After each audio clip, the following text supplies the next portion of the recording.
I think if I'm looking crazy right now to looking this much.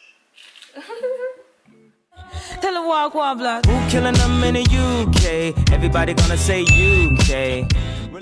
Hi guys, welcome or welcome back to my channel. My name is Kate and over here we do beauty related videos, and if that sounds like your cup of tea, please be sure to subscribe. So today, as you can see by the title, I'm going to be installing this beautiful hair from Beauty Forever Hair.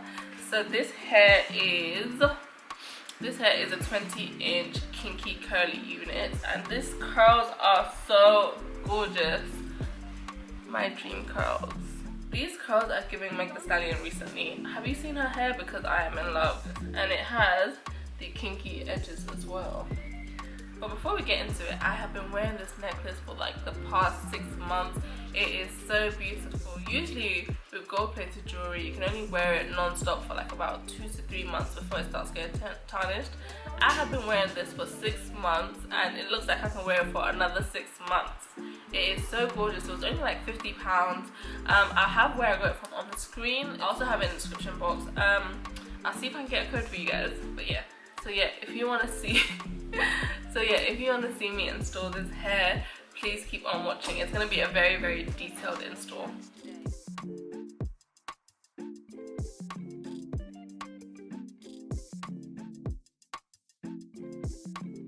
So I went ahead and bleached the knots, and the front knots are really small and they really took well, and the back knots did not take as well because the knots are a little bit bigger, but that's okay because the front ones are the ones that are most important. But one thing I can say for this wig is that it does not need plucking. That is such a rare gem, but I love when wigs do not need plucking. So I've washed the wig, conditioned the wig, bleached the knots, and this is what it looks like at the minute. So the wig came with some goodies, and I think I'm going to use those goodies in the install today. Usually whenever I get these like HD wig caps, I don't use them, but today I'm going to use it. It also came with this, which I think is like a second scalp kind of thing, but I don't think I'm going to use this one because I don't think I'm going to be really big with the part-in today. I don't think the part-in is going to need this, but this is gorgeous.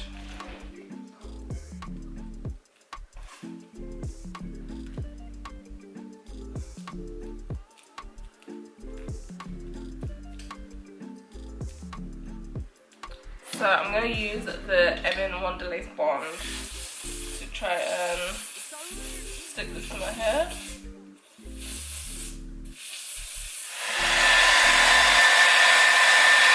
I'm just going to blast it a little bit more. I alternate between hot and cold. I believe it's dry. It doesn't even feel tacky. So I'm going to go in with cutting.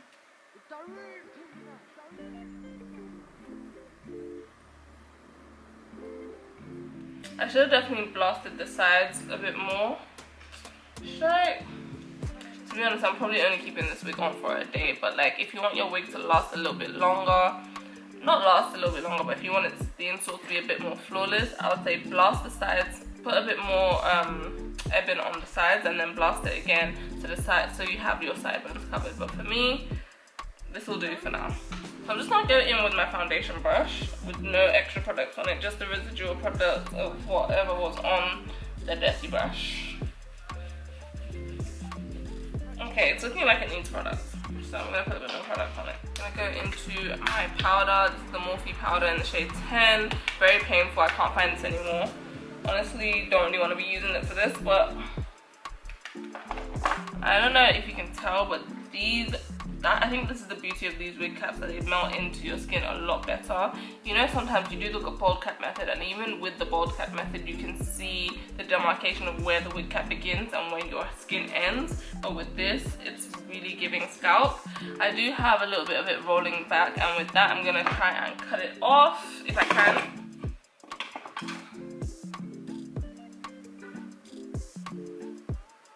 Wow. So my lacing is literally just foundation and rubbing alcohol mixed together. So I'm just gonna give it a good shake and spray it onto the lace. As this is transparent lace, it kind of needs a little bit of tinting. I'm just spraying that on generously. Probably doing a bit too much. And I'm gonna dry that. And it looks a bit closer to my skin tone. Sometimes hair comes with this excess lace at the back. I'm cutting that off. This is a hell of a lot of lace. So I think what I'm going to do is I'm going to cut the lace off, and then I'm going to use the Ebin spray to adhere this to my head. I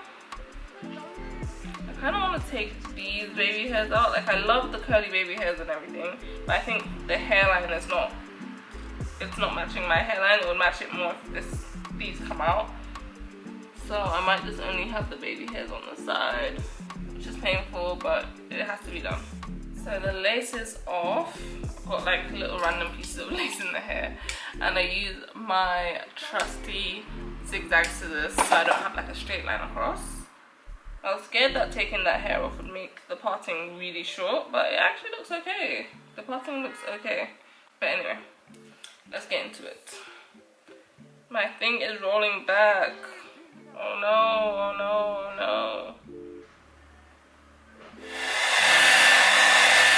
So I'm just using straight cold air on that, and then I'm going to pull it down.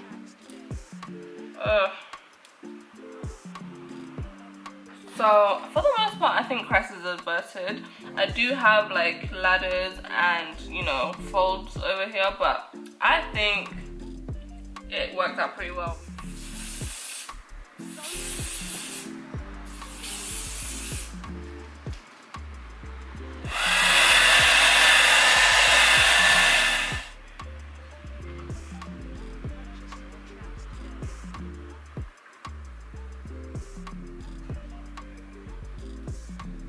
I'm honestly falling in love with cutting the lace off before I install the wig. Before, I definitely used to be a fan of cutting the lace off on my head. I used to feel like I'll be able to get my hairline a lot better that way.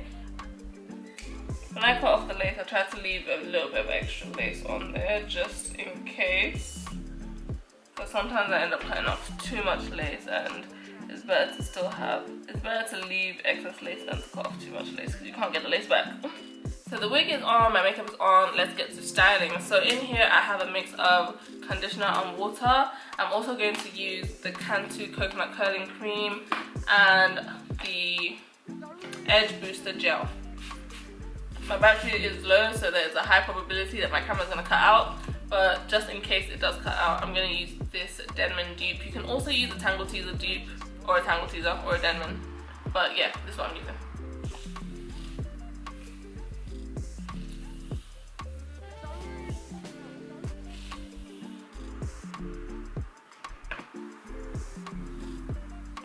I think if I'm looking crazy right now to look in the switch. See the difference between this side and this side?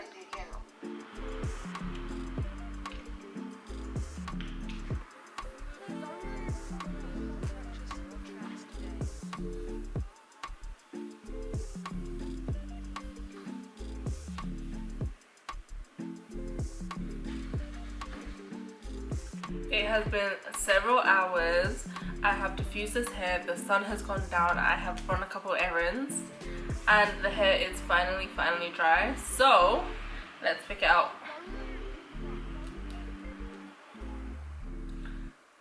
So I'm trying not to make it too frizzy. Like, I don't want to have wasted my time doing all this defining to make it all frizzy, but I do want more volume. I love volume. That is why I'm picking it out. Still got a few like parts that are a bit damp, but yeah. So now I'm just going to take a little bit of Sleek and Shine, run it through my fingers. I should have done this before I started separating it, but it doesn't look frizzy, so it's all good.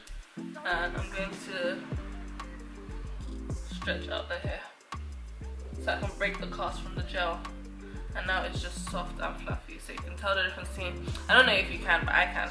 This side is soft and fluffy, and this side is soft, but it still kind of has a little bit of a cast from the gel. So I'm just smoothing it through and letting it stretch out.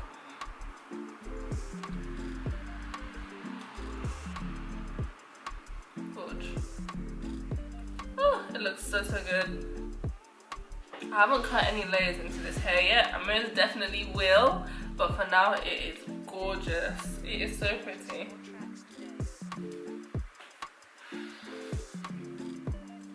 So yeah, that is it. Just to remind you, this hair is from Beauty Forever Hair. Don't forget to check them out. And yeah, that is it for today's video. So please like, comment, share and subscribe, and I'd love to see you in the next one.